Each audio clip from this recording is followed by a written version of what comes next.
Assalamualaikum warahmatullahi wabarakatuh. Waalaikumsalam warahmatullahi wabarakatuh. Apa kabar semuanya? Alhamdulillah. Udah makan belum? Udah. Kok pada ketawa sih? Ya udah nggak apa-apa. Udah nggak apa-apa. Hari ini yang nggak masuk siapa? Masuk semua. Masuk semua. Nggak jadi jangan ambil ya. Oke, hari ini Bapak akan mengajarkan sebuah mapel baru, dan ini mapel bisa menjadikan 3 pilihan. Yang pertama mapel wajib di kelas 10, yang kedua mapel pilihan di kelas 11 dan 12, dan juga mapel ini bisa dijadikan eskul di tiap sekolah. Apa itu mapelnya? KKA. Apa itu KKA? Coding dan kecerdasan artifisial. Yang kalian kenal itu kecerdasan artifisial itu apa? AI. Pernah pakai AI semuanya? Pernah. Oke. Sebelum kita belajar lebih lanjut, kita awali pembelajaran kita kali ini dengan doa. Yang mimpin siapa? Oke, ayo dipimpin dulu. Sikat. Berdoa dimulai.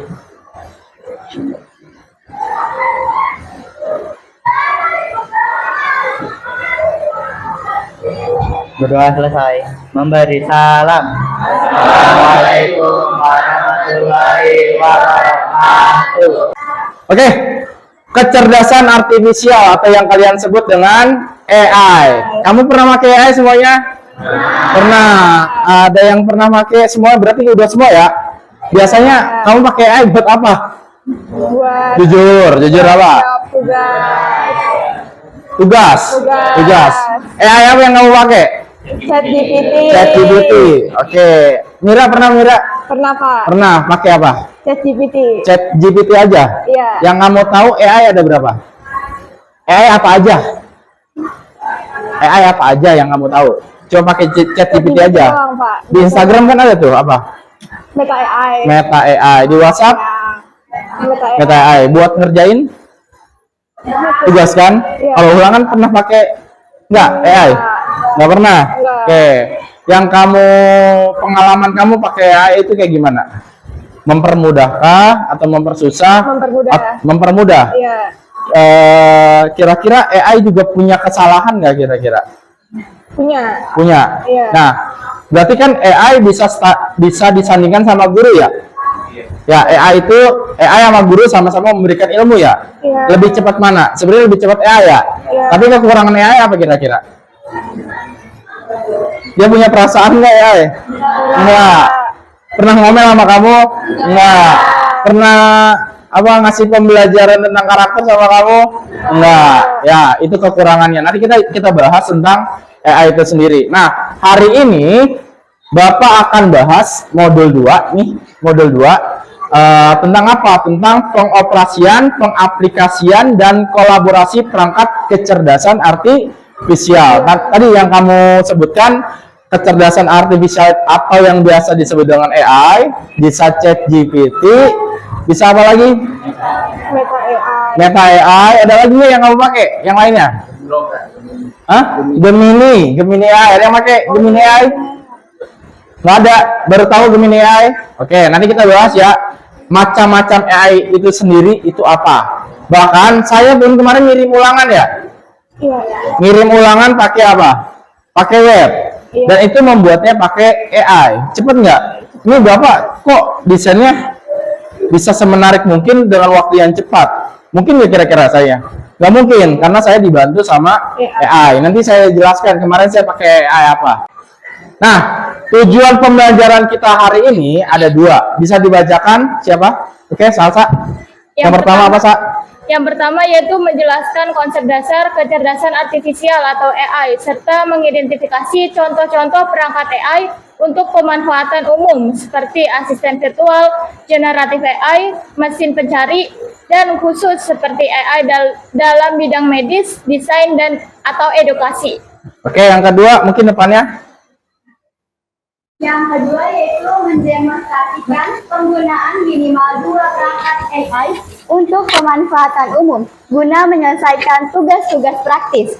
Misalnya, mencari informasi secara efektif, membuat ringkasan teks, atau menghasilkan gambar. Oke, di sini ada beberapa, ternyata AI itu ada banyak ya. Ada bidang-bidangnya. Ada bidang apa di sini nih? Ada bidang medis. Mana medis? Ya, terus ada bidang apa lagi? Desain. Bidang medis ini nanti ada, kita perkenalkan. Ada bidang desain. Desain apa? Kira-kira pakai apa? Canva AI. Baru tahu Canva ada AI-nya? Baru tahu kan? Nah, Canva AI. Terus ada bidang edukasi. Edukasi yang biasa kamu pakai buat kerjain PR. Ya nggak? Apa? ChatGPT, Gemini AI, ya. Terus yang kedua, mendemonstrasikan penggunaan minimal 2 perangkat AI. Jadi kamu tahunya jangan cuma ChatGPT lagi. Kalau lagi jomblo, Meta AI lagi nggak bisa di-chat, ya nggak? Ya, nah di situ. Nah di sini pokok materi kita, di sini ada yang kayak gini nih, yang kita akan pelajari adalah pengoperasian dan menerapkan perangkat KA dalam berbagai konteks. Nah sebelumnya, kira-kira apa itu AI? Ada yang bisa menjelaskan AI itu apa? Apa aja kalau ada di benak kalian, apa sih kecerdasan artifisial itu? Hah? Apa Najwa menurut kamu? AI itu menurut saya seperti Google ya, kita bisa mencari informasi dari AI. Oh ya, sebagai bahan untuk mencari informasi, kecerdasan artifisial atau AI. Ada lagi mungkin? Ada lagi? AI apa? Kira-kira? Yuk. Kecerdasan buatan ada lagi? Ada lagi yang mau menyampaikan pendapatnya? Kecerdasan artifisial apa? Mira mungkin? Sama sih Kak, itu kayak untuk kita mencari informasi biar lebih cepat. Oke, selama ini kamu AI itu buat mencari informasi. Nanti kita lihat ya, apakah ada AI lain yang sekedar lebih dari mencari informasi. Seterusnya, nah di sini ada definisi kecerdasan AI menurut para pakar. Yang pertama ada dari John McCarthy 1956 yang kita sebut dengan Bapak AI atau Bapak Kecerdasan Artifisial. Menurut beliau, AI adalah ilmu dan rekayasa untuk membuat mesin cerdas, ya, terutama program komputer cerdas. Yang kedua ada Elaine Rich tahun 1983. Ternyata nih AI sudah direncanakan dari tahun dulu banget kan, pakar AI dan penulis buku Artificial Intelligence. AI adalah studi tentang bagaimana membuat komputer melakukan hal-hal yang saat ini dapat dilakukan lebih baik oleh manusia. Dan yang ketiga, IBM paling terbaru itu tahun 2020. Dia itu adalah pemimpin global dan teknologi AI. AI memanfaatkan komputer dan mesin untuk meniru kemampuan pemecahan masalah dan pengambilan keputusan manusia. Oke. Nah, dari yang beberapa pakar sebutkan, kita mempunyai kesimpulan kalau KA atau kecerdasan artifisial atau artificial intelligence AI mengacu pada sistem yang memungkinkan komputer belajar dari data. Jadi si komputer ini belajar dulu dari data. Makanya dia bisa menjawab pertanyaan-pertanyaan kamu, mengenal pola serta membuat prediksi atau keputusan secara mandiri. Bahkan sekarang nih, kalau kemarin saya dengar cerita dari IC, ya ngelamar kerja kamu nggak perlu pakai apa, nggak perlu pakai wawancara lagi. Cuma kamu mengirimkan video perkenalan kamu kirimkan ke HRD, itu yang nilai bukan HRD-nya, tapi AI. Ya bagaimana cara kamu ngomong, bagaimana cara itu kamu dinilai dari AI sendiri. Ya, misalkan dari 1000 pendaftar nih, karyawan nih, mau diambil 50, ya udah nanti AI akan bekerja memilih 50 terbaik. Saking canggihnya AI. Bahkan kamu tahu ada mesin autopilot. Itu sejenis AI juga. AI dalam bidang transportasi. Apa autopilot? Pernah lihat kamu, Dik? Apa? Di bidang pesawat, Pak. Bidang pesawat. Oke. Terus ada lagi nggak? Mobil ya di autopilot. Nanti kita lihat. Oke, karakteristiknya kecerdasan KA. KA belajar dari data. Jadi mana mungkin komputer itu tahu? Ya, jadi komputer itu dikasih data. Dia belajar dari data atau yang disebut dengan, mungkin pernah diajarin sama guru TIK kalian kelas 10. Ada namanya machine learning. Pernah Pak Rizal? Machine learning itu? Pernah nggak? Harusnya pernah. Ya. Terus, KA bisa belajar dari data yang diberikan kepadanya dari Russell and Norvig 2021. Semakin banyak data nih di komputer nih, semakin banyak data yang dipelajari, semakin baik kemampuannya. Yang kedua, KA mampu beradaptasi dan meningkatkan performanya. Jika KA awalnya sering melakukan kesalahan, ia bisa memperbaiki dirinya sendiri dengan belajar dari kesalahan tersebut.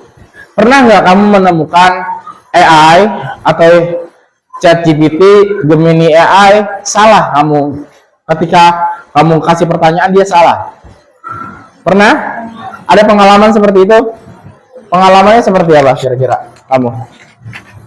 Kalau saya waktu itu saya mencari jawaban. Nah, ketika saya mencarinya dan menghitung dengan diri sendiri itu hasilnya berbeda, Pak. Menghitung sendiri hasilnya Berbeda dengan Ada yang lain saya. mungkin? Pernah? Kalau saya pernah. Saya ingin memuji ChatGPT sendiri. Jadi ketika saya dihadapkan sama keponakan saya yang SD, ya, saya foto tuh satu lembar buku yang berisi 10 soal, ya 10 soal, soalnya gampang kan, ya soalnya lumayan mudah. Ternyata nomor 8 salah, jawabannya A, harusnya C jadi A misalkan. Ya, ketika saya konfirmasi, saya nanya lagi ke ChatGPT, bukannya nomor 8 jawabannya ini ya? Oh iya maaf, saya ada kesalahan gitu kan? Ada yang nggak seperti itu? Ya itu ya. Jadi intinya AI juga bisa salah. Jadi bagaimana kamu caranya belajar, tapi tidak mengandalkan AI itu sendiri. Oke semua? Oke. Yang ketiga, KA bekerja berdasarkan algoritma dan model prediktif. Artinya apa? KA bekerja dengan aturan dan langkah-langkah matematis yang disebut dengan algoritma. Algoritma bahasa pemrograman. Ya, dengan algoritma ini KA bisa memprediksi sesuatu sebelum terjadi berdasarkan pola data yang telah dipelajari. Dan yang terakhir, yang keempat, KA mampu mengenali pola dan membuat keputusan secara otomatis. KA tidak hanya melihat data, tetapi juga menemukan pola yang tidak terlihat oleh manusia. Dari pola-pola ini, KA bisa membantu mengambil keputusan secara otomatis. Jadi mana yang lebih baik? KA atau manusia? Hah? Tetap manusia. Ya, KA sebagai sarana saja. Ya, maka dari itu kamu bijak-bijak dalam menggunakan kecerdasan artifisial. Kamu ngerjain soal matematika nih, kamu kerjain, kamu foto aja hasil kamu betul atau salah, itu biar KA. Kalau yang salah, oh iya, berarti salah nih ke sini. Pasti KA-nya memberikan, oh kamu salah di sini, ya Kak? Ya kan, pasti seperti itu. Nah, selain itu juga kalau misalkan matematika yang pelajaran bersifat teori, bisa saja kamu menanyakan kemana? Ke Meta AI. Ada kan di WhatsApp masing-masing kan? Ya, kamu kerjain dulu soal sosiologi nih. Soal sosiologi kamu kerjain dulu, kamu tanyakan, terus kamu foto, kamu tanyakan ini betul atau salah. Jadi jangan sampai kamu cuma tergantung sama AI. Kamu kerjakan dulu, ya. Nah, di sini ada beberapa perbedaan. Ada beberapa perbedaan antara kecerdasan artifisial dan kecerdasan manusia. Yang pertama, bacain apa? Tidak memiliki perasaan, hanya mengikuti instruksi. Tidak memiliki perasaan, hanya mengikuti instruksi. Betul nggak tuh artifisial kayak gitu? Betul. Terus yang kedua, kecerdasan manusianya apa? Bisa berpikir sendiri dan memiliki perasaan serta kreativitas. untuk berinovasi dan menciptakan ide baru. Betul? Kalau kecerdasan manusia seperti itu? Betul. Coba. Nah, yang kedua nah baca nah. Belajar dari Data. Belajar dari data dan program yang diberikan. Kecil ya tulisannya ya. Terus kalau kecerdasan manusia gimana? Bisa belajar banyak hal yang berbeda dan beradaptasi dengan lingkungan melalui interaksi sosial. Oke. Yang ketiga, hanya memahami hal yang ada dalam datanya. Kalau kecerdasan manusia bisa memahami konteks yang luas. Yang keempat, hanya bisa menggunakan keputusan berdasarkan angka dan pola. Kalau kecerdasan manusia bisa membuat keputusan dengan pertimbangan emosi, nilai moral, dan etika. Contohnya kita menilai nih, guru menilai pekerjaan muridnya, ya nggak? Kalau misalkan AI nggak tahu kamu nyontek apa enggak, dinilai aja sama AI, ya nggak? Ya. Tapi kalau misalkan guru yang menilai nih, guru sebagai manusia yang menilai, kok si Anu biasanya kayak gini kok nilainya bagus, harus ada kecurigaan kan, harus ada emosi kan. Ya ini diperkirakan lagi sama gurunya, dikonfirmasi lagi, oh ternyata dia mencontek. Kalau dia nggak bodo amat gitu, kalau mau nyontek mau kata yang penting dia betul. Ngerti maksudnya? Oke. Seterusnya, nah ini penting untuk diperhatikan bahwa KA atau AI tidak selalu benar. Jika KA diberi data yang salah atau tidak cukup banyak, maka prediksinya juga bisa salah. Oleh karena itu, semakin baik data yang digunakan untuk melatih KA, semakin akurat hasilnya. Oke.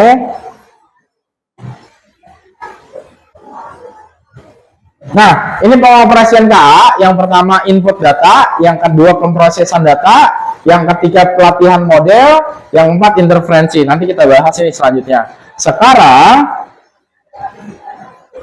nah di sini ada aplikasi KA dalam berbagai bidang.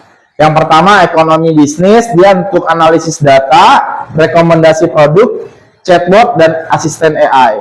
Pemerintah ada smart city dan prediksi. Ada e-government, ada chatbot, layanan publik. Untuk pendidikan, AI dalam pendidikan, pembelajaran adaptif, learning analytic, gamifikasi pembelajaran, dan kebudayaan juga ada. AI dalam kebudayaan, digitalisasi arsip, rekonstruksi bahasa, dan AR untuk sejarah. Selanjutnya, untuk kesehatan juga ada diagnostik AI, ya, ada telemedicine, sama apa? Wearable device. Untuk industri dan manufaktur juga ada otomatisasi produksi, pemeliharaan prediktif, sama robot kolaboratif. Ada PT yang pakai AI? Ada buat memproduksi barang-barangnya ada. Pernah lihatnya di berita-berita? Ada robot kan yang memproduksi kan? Terus profesi utamanya ada data scientist, ada machine learning, ada AI research scientist, sama robotic engineer. AI ethics, business intelligence developer, AI architect, sama AI developer. Nah ini ada, udah. Kolaborasi sama manusia, ada desain kreatif, contohnya dari Canva, ya nggak? Ya, yang kedua ada penelitian dan analisis data, ada namanya AI Microsoft Copilot.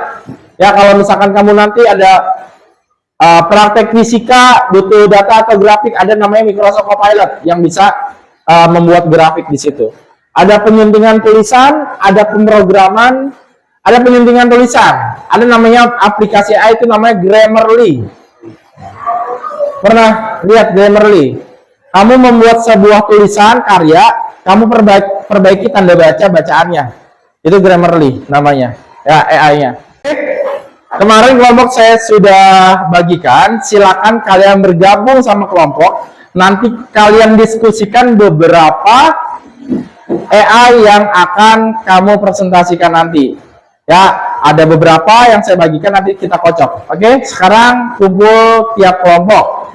Kelompok 1, kelompok 2, kelompok 3, kelompok 4, kelompok 5 di belakang. Ya, yuk langsung.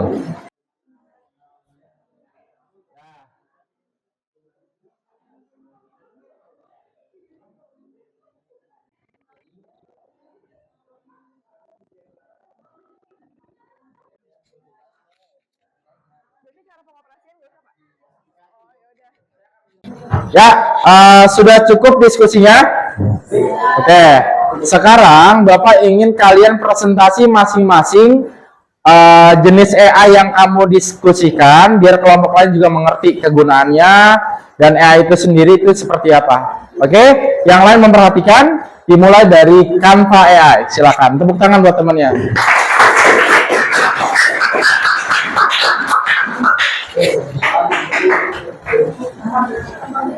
Yuk, kamu disuruh aja nggak sih? Bukan. Assalamualaikum, 1, 2, 3. Assalamualaikum warahmatullahi wabarakatuh.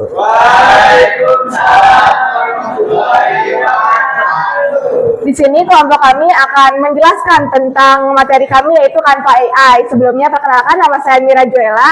Perkenalkan, nama saya Pio Satrio Samudro. Akan dimulai dari pengertian apa itu Canva AI. Nah, apa sih itu Canva AI? Canva AI adalah platform desain grafis berbasis AI yang memungkinkan pembuatan konten visual profesional dengan mudah dan cepat. Dan juga Canva AI itu mempunyai kegunaan, teman-teman. Jadi kegunaannya itu ada 4. Yang pertama, membuat poster dan presentasi. Yang kedua, desain media sosial. Yang ketiga, logo dan branding. Dan yang terakhir adalah video dan animasi. Di sini saya akan menjelaskan pengertian dari Microsoft Copilot. Pengertian dari Microsoft Copilot itu, dia sebagai asisten AI terintegrasi dalam ekosistem Microsoft yang membantu produktivitas kerja sehari-hari. Kegunaan dalam Microsoft Copilot sendiri yaitu menulis dan mengedit dokumen, membuat presentasi PowerPoint, analisis data Excel, dan email dan komunikasi. Oke, di sini ada Microsoft Copilot. Sebenarnya juga Microsoft Copilot ada di ini ya, ada di yang tadi saya share di grup. Jadi kalian bisa nanya, kegunaannya bisa seperti Meta AI. Tapi lebih mendetailnya di sini, Microsoft Copilot dia membaca data-data. Jadi kamu bisa membuat tabel, bisa membuat grafik itu dari Microsoft Copilot. Ya, tepuk tangan buat kelompok Microsoft Copilot. Teman-teman pernah lihat gak sih mobil yang bisa jalan sendiri tanpa supir? Nah, itu namanya autopilot AI. Pengertiannya sendiri yaitu sistem AI untuk kendaraan otonom yang dapat mengemudi secara mandiri dengan teknologi mesin learning dan sensor canggih. Selanjutnya kegunaannya yaitu Kegunaan autopilot AI adalah yang pertama, mengemudi otomatis, yang kedua deteksi objek dan bahaya, yang ketiga navigasi cerdas, yang keempat parkir otomatis. Nah, cara pengoperasian autopilot AI yang pertama yaitu aktifkan sistem autopilot, yang kedua set destinasi di GPS, yang ketiga monitor perjalanan, yang keempat siap ambil alih jika perlu, dan yang terakhir matikan saat tiba. Cara pengoperasiannya berarti dia di sini ada namanya set destinasi GPS. Berarti arah-arahnya dia sudah tahu, sudah diperkenalkan sama penggunanya ya. Terus ada monitor perjalanannya. Tapi mobil autopilot ini juga bisa diambil alih sama penggunanya juga ya. Nggak mesti harusnya ada supir, kamu juga bisa nyupirin. Oke, selanjutnya Nah, di sini ada pengertian dari Google Audio Studio. Google Audio Studio ini adalah platform AI Google untuk editing dan produksi audio dengan teknologi machine learning untuk menghasilkan suara berkualitas tinggi. Nah, selanjutnya ada kegunaan Google Audio Studio, yaitu yang pertama ada editing audio otomatis, yang kedua ada noise reduction, yang ketiga ada voice adjustment, yang keempat ada audio mixing. Mau menjelaskan apa itu spektor. AI text to speech converter yang mengubah teks menjadi suara natural dengan berbagai pilihan voice dan bahasa. Kegunaannya sendiri untuk voice over untuk video, audiobook creation, podcast narration, and accessibility support. Oke, tadi ada beberapa teman kalian sudah mempresentasikan beberapa dari AI. Ya sengaja ya ChatGPT saya nggak masukkan ya, karena kalian sudah pasti bisa menggunakan ChatGPT. Tapi sekarang buka mata, ya ternyata banyak AI yang bisa kalian gunakan. Ya kalau misalkan di Instagram ada apa? Ada Meta AI. Di WhatsApp ada apa?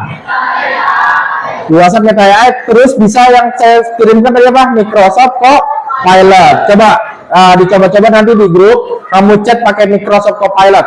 Nanya-nanya soal. Ya. Terus yang paling kalau buat presentasi, bikin presentasi lebih memudahkan pakai apa? Canva AI. Kalau untuk presentasinya lebih bagus, ditambahkan suara untuk suara untuk menjelaskannya itu pakai apa? Speaker. Terus apa lagi? Kalau misalnya kamu punya uang yang lebih, pakai mobil yang tanpa supir, itu pakai apa AI-nya?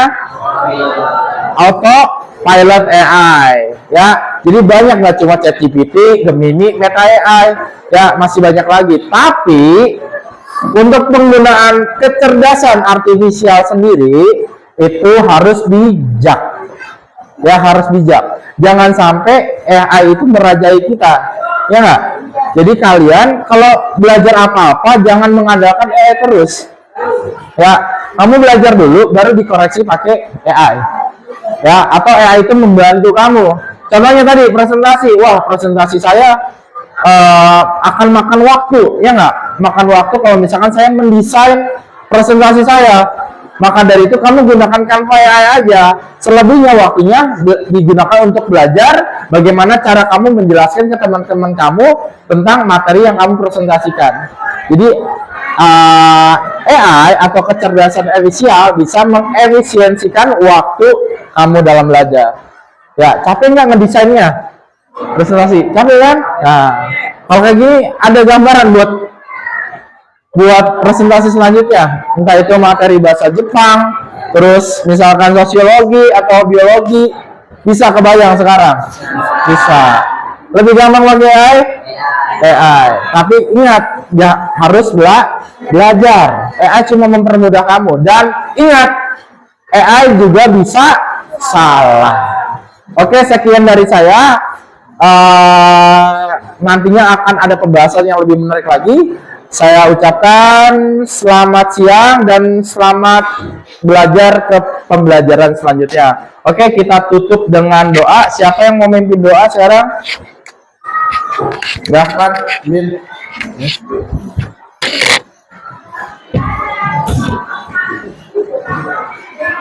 Mulai.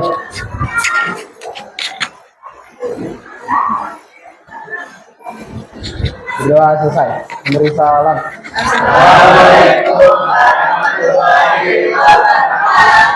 Waalaikumsalam warahmatullahi wabarakatuh.